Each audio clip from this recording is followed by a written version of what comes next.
Welcome back. JD here. Lesson 7. So far every program ran the same way every time. Today we let the user steer it.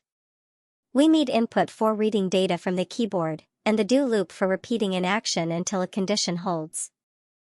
First, input. It prints a prompt and waits for the user to type.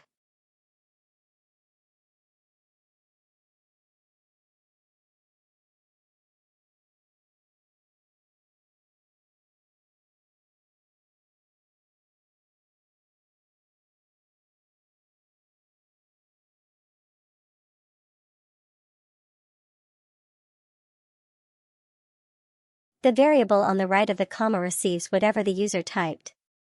We can read numbers the same way.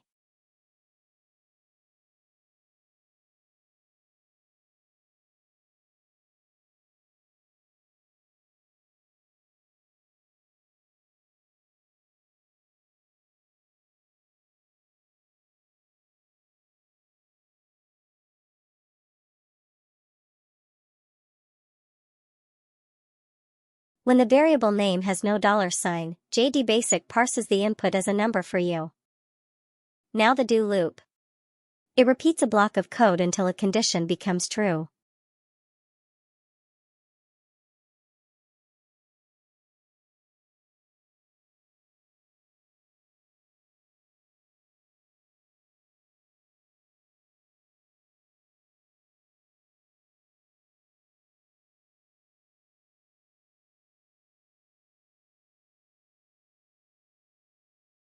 The block runs once, then jdBasic checks the condition.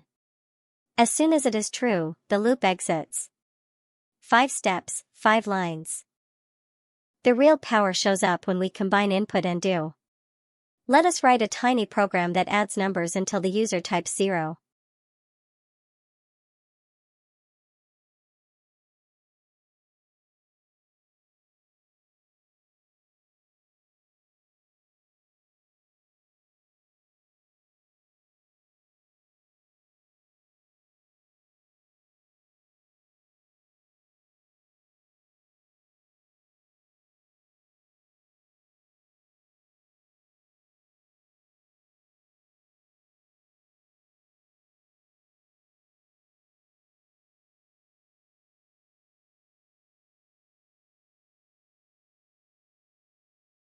"5 plus 10 plus 3 is 18.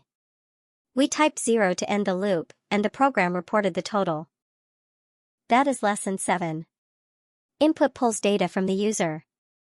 Do loops repeat until a condition is met.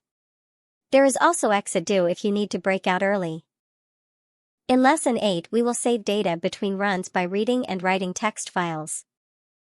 Until then, keep coding. Bye.